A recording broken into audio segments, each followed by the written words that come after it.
اس کو اپنی زندگی جینے دو, اپنی مرضی سے جاگنے دو, اپنی مرضی سے سونے دو. وہیں سے جو ہے وہ بچے کی جو فکری صلاحیتیں ہیں, جو اس کی ایبلٹیز ہیں, وہیں سے ہی کم ہونے لگ جاتی ہیں. اور پھر اس پر جیسا کہ آپ نے فرمایا وہ جو بوجھ ڈالا جاتا ہے, کاندھوں پہ کتابوں کا بوجھ, سر پہ سلیبس کا بوجھ, رٹنے کا بوجھ, طوطے کی طرح وہ اپنی زندگی گزارے. صبح جائے 5 گھنٹے وہاں پڑھے, پھر پورا دن وہ ہوم ورک اور پھر اس کا یاد کرنا, پھر دیگر معاملات. وہ کیا زندگی بچتی ہے بچے کی؟ اگر ہم اس کے تناظر میں ہم دوسرے ممالک میں چلے جائیں, ہم دوسرے جہاں کامیاب تعلیمی نظام ہے, کامیاب تعلیمی سسٹم ہے, وہاں چلے جائیں تو وہاں آپ دیکھ لیں. مراد یہ کہ آپ نے جیسے ڈیسک لگی ہوئی ہے, کلاس کا ایک ٹپیکل انوائرمنٹ ہے, اور آپ ٹیچر آئے اور ایک مخصوص انداز میں اس نے سختی رکھی ہوئی ہے, اور اس نے کہا ہے کہ جی میں ٹیچر ہوں اور آپ نے صرف پڑھنا ہے, میں آپ کو پڑھانے آیا ہوں, یہ سبجیکٹ ہے. یہ رسمیاتی تعلیم ہے, ٹھیک ہے, اس کی اپنی جگہ ایک اہمیت ہے, لیکن آج آپ دیکھیں دنیا کہاں آ جا رہی ہے. فن لینڈ والوں نے اس کو آبسولیٹ کر دیا, اس کو چھوڑ دیا, اس کو متروک ہو گیا سلسلہ ان کی نظر میں. وہ کہتے ہیں اس کی افادیت کم ہے, افادیت اس کی زیادہ ہے کہ تعلیم بے تکلف ہو. آپ کیجول انوائرمنٹ دیں. فن لینڈ کے اندر اسکولز کا انوائرمنٹ یہ ہے کہ ایک کاؤچ وہاں رکھا ہوا ہے, ایک صوفہ یہاں رکھ دیا, ایک چھوٹی کرسی یہاں رکھ دی, کچھ بچے جو ہے وہ کشن پہ بیٹھ گئے اور وہ بکھرے ہوئے ہوتے ہیں, ان کے سامنے گیجٹس, چیزیں اور ٹوائز یا کھیلنے کی یا پریکٹیکل حوالے سے ایکسپوجر کے تعلق سے کچھ چیزیں ہوتی ہیں, اور وہ پریکٹیکلی ان کو سمجھ رہے ہوتے ہیں. ٹیچر ان کو بے تکلف ماحول میں بتا رہی ہوتی ہے یا بتا رہا ہوتا ہے, اور انہیں گائیڈ بھی کر رہا ہوتا ہے, سکھا بھی رہا ہوتا ہے. مین وائل ان کے سوالات چل رہے ہوتے ہیں. دوسری اہم بات یہ کہ فن لینڈ کے اندر 7 برس کی عمر تک اسکولنگ نہیں ہے. اب جب اسکولنگ نہیں ہے تو کیوں نہیں ہے ان کی اسکولنگ؟ اس کی دلیل وہ یہ دیتے ہیں کہ 7 برس تک کی عمر کا جو بچہ ہے اسے صرف دادیاں اور نانیاں کہانیاں سنائیں. اب آپ یہ دیکھیں کہ آج ہمارا بچہ ہینڈی کیپ ہوا ہے, صحیح, آپ نے اس کو 2.5 سال کی, 2.25 سال کی عمر میں کنڈر گارڈن میں کروا دیا. اب وہ وہاں جا رہا ہے, پھر وہاں پہ اس کو ایک ٹپیکل انوائرمنٹ دیا جا رہا ہے, پھر وہ آہستہ آہستہ فارمل بنانا 1.5 سال میں اس کو شروع کر دیتے ہیں. اچھا, اس کے ساتھ کیا کیا آپ نے؟ ایک اینڈرائڈ فون بچے کے ہاتھ میں پکڑوا دیا یا ٹیبلٹ دے دیا اور اس پہ وہ گیم کھیل رہا ہے. اب دیکھیں, کہانیاں سننے سے انسان کے اندر امیجنیشن ڈیولپ ہوتی ہے, تخیل کی صلاحیت آتی ہے, وہ تخیلاتی دنیا پیدا کرتا ہے, تخیلاتی دنیا تراشتا ہے, صحیح, اور اس کے یہ ایک بہت وسیع کینوس ہے. میں آپ کو ایک چیز زمان و مکان کے اندر دکھاؤں اور ایک حدود کے اندر اس کو میں رکھوں, ٹھیک ہے, تو آپ وہیں تک محدود رہیں گے.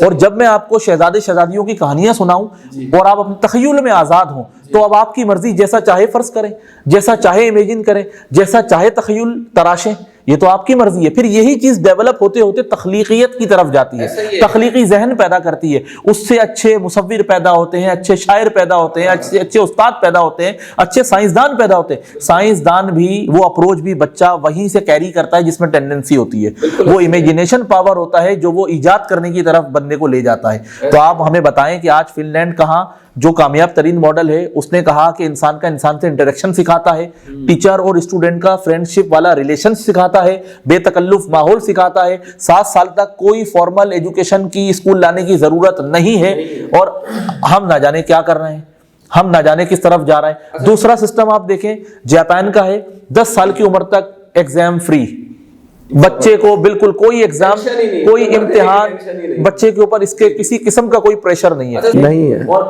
ہم نہ جانے کیا کر رہے ہیں, ہم نہ جانے کس طرف جا رہے ہیں. دوسرا سسٹم آپ دیکھیں جاپان کا ہے, 10 سال کی عمر تک ایگزام فری, زبردست, بالکل کوئی ٹینشن ہی نہیں, پیپر دینے کی ٹینشن ہی نہیں, بچے کے اوپر کسی قسم کا کوئی پریشر نہیں. اچھا سر, میں آپ کو یہ جاپان کی طرف ہم آتے ہیں, اس سے پہلے میں آپ کو بتا دوں کہ راہیل صاحب نے جو بات کی قصے کہانیوں کی اور امیجنیشن کی, کریشن کی اور تحقیق کی طرف جانے کی, اس کی بات میں آپ کو بتا دوں کہ جب آپ بچے کو جنگل کی کہانی سنا رہے ہوتے ہیں, آپ تو سنا رہے ہوتے ہیں لیکن آپ کو نہیں پتا آپ کا بچہ اس وقت جنگل میں ہوتا ہے. جب آپ بچوں کو جو ہے ریگستان کی کہانی سنا رہے ہیں, وہ ریگستان میں ہوتا ہے. آپ اپنے بچے کو مریخ کی کہانی سنا رہے ہیں تو وہ مریخ میں ہوتا ہے. آپ اپنے بچے کو چاند کی کہانی سنا رہے ہیں, وہ چاند میں ہوتا ہے. جہاں جہاں کہانی میں آپ اپنے بچے کو لے کر جائیں گے, آپ کا بچہ وہاں پہنچ جائے گا. حالانکہ آپ کہانی میں جنگل کی کہانی سنا رہے ہوتے ہیں تو شیر کی بات کر رہے ہوتے ہیں, چیتے کی بات کر رہے ہوتے ہیں, ہرن کی بات کر رہے ہوتے ہیں, ٹارزن کی بات کر رہے ہوتے ہیں, اپنے بچے کی بات نہیں کر رہے ہوتے. لیکن آپ کا بچہ جنگل میں اپنے آپ کو لے جاتا ہے, اپنی فکر کو, اپنی سوچ کو جنگل میں لے جاتا ہے. آپ جب چاند کی کہانی سنا رہے ہوتے ہیں تو چاندنی کی بات کرتے ہیں, چندا ماموں کی بات کرتے ہیں, چندا مامی کی بات کرتے ہیں, اپنے بچے کی بات نہیں کرتے, اپنے بچے کا نام نہیں لیتے, لیکن وہ اپنے آپ کو وہاں لے جاتا ہے. تو یہ جو راحیل صاحب نے بات کی, اس سے مراد یہی ہے کہ جب آپ اپنے بچوں کو کہانیاں سنا رہے ہیں, ٹھیک ہے اس دور میں آپ موبائل دے رہے ہیں, چلے ہم آپ کو نہیں روک سکتے, آپ دے رہے ہیں, ہم آپ کو نہیں روک سکتے, آپ کے بچوں کو نہیں روک سکتے, لیکن کم از کم یہ کہانی نہ چھوڑیں, کہانیوں کا سنانا نہ چھوڑیں. چونکہ آپ اپنے بچوں کو جہاں جہاں لے کے جائیں گے وہاں وہاں آپ کا بچہ جائے گا, پھر اس کی فکر وسیع ہوگی, وہ نئی وہ تمام دنیاؤں کو اپنے ذہن میں سوچے گا. تو ایک وقت ایسا آئے گا کہ وہی جستجو جو مختلف جگہوں پہ اس کی جاتے ہوئے انکریز ہوئی, بڑی, اس میں پیدا ہوئی کیوریسٹی جو اس میں پیدا ہوئی, وہ ڈیولپ ہوگی, اور یہی چیز اس کو تحقیق کی طرف لے کے جائے گی, اور یہی چیز اس کو قابل بنائے گی. جی سر معذرت, اب آپ بات کر رہے تھے. دوسری بات یہ کہ اس وقت دنیا پبلک ریلیشننگ کی طرف چلی گئی ہے اور سوشل سائنسز کا دور ہے اور سوشل انٹیلیجنس. دیکھیں ول ڈیورانٹ ایک بہت مشہور فلاسفر ہے اور اس کی ساری کتابیں بیسٹ سیلرز میں رہی ہیں, اور اس کی فکر کو بڑا گراں قدر مانا جاتا ہے اور کوٹ کیا جاتا ہے. ول ڈیورانٹ نے پلیجر آف فلاسفی, نشاط فلسفہ میں لکھا ایک جگہ کہ جینیس دو طرح کے ہوتے ہیں, ایک کلاسک جینیس ہوتا ہے, ایک رومانٹک جینیس ہوتا ہے. کلاسک جینیس تو یہ وہ جینیس ہوتے ہیں جو سائنس کی دنیا میں آ کے ایجادات کی طرف چلے جاتے ہیں. ایڈیسن کلاسک جینیس ہے, آئنسٹائن کلاسک جینیس ہے, نیوٹن کلاسک جینیس ہے, ڈاکٹر مختلف اسٹیفن ہاکنگ وغیرہ کلاسک جینیس ہیں. لیکن رومانٹک جینیس کیا ہوتا ہے؟ اب دیکھیں یہ ایک ایسی بات ہے کہ اس نے آج سے 50 برس 60 70 برس پہلے کہی. رومانٹک جینیس آپ کے شاعر رومانٹک جینیس ہے, آپ کا ادیب رومانٹک جینیس ہے, آپ کا مصور رومانٹک جینیس ہے, صحیح, فنون لطیفہ سے تعلق رکھنے والے آرٹسٹ رومانٹک جینیس ہیں, گلوکار رومانٹک جینیس ہے. دے آل آر جینیس. یہ جینیس ہے بھائی. سوشل انٹیلیجنس کا دور ہے, سماجی ذہانت کو پروان چڑھا ہے, توانا معاشرہ اس وقت وجود میں آتا ہے. رشتے بکھرنے سے بھی آپ اس وقت روک سکتے ہیں جب آپ بچے کو یہ سکھائیں گے کہ تم اپنی اقدار کی حفاظت کیسے کر سکتے ہو, تم رشتوں کو مضبوط کیسے بنا سکتے ہو. صحیح ہے. دوسری بات یہ کہ بچہ جو ہے وہ تعلیم کو اپنانے سے پہلے ٹیچر کی عادات, خصوصیات اور خصائل کو اپناتا ہے. تو اس طرح کے ٹیچرز ہوں, اس طرح کے اساتذہ ہوں جو ان میں یہ چیز پروان چڑھا سکیں. دادیاں نانیاں انہیں تخیلاتی قوت فراہم کریں, تخیلاتی طاقت دیں, امیجنیشن پاور دیں, اور اسکول انہیں فری ول کے ساتھ آگے لے کر چلے اور اپنی اقدار کی حفاظت کرنا سکھائے, اور وہ پبلک ریلیشننگ اور سوشل انٹیلیجنس کی طرف جائیں. ماشاءاللہ راحیل صاحب, بہت اچھے طریقے سے آپ نے جو ہے ہمارے ناظرین کو اور ہمیں نظام تعلیم کے حوالے سے روشناس کرایا, اور اس کی اہمیت بھی بتائی کہ ہم کہاں پر ہیں اور دنیا کہاں پہنچ چکی ہے, ہمیں کہاں ہونا چاہیے. بہرحال ابھی بھی جس موضوع پر گفتگو چل رہی ہے, اس موضوع پر بہت ساری باتیں کرنا باقی ہیں, لیکن چونکہ ہمارا وقت ختم ہو گیا ہے تو مجھے اور ہمارے انتہائی قابل قدر مہمان پروفیسر محمد راحیل صاحب کو اجازت دیجیے.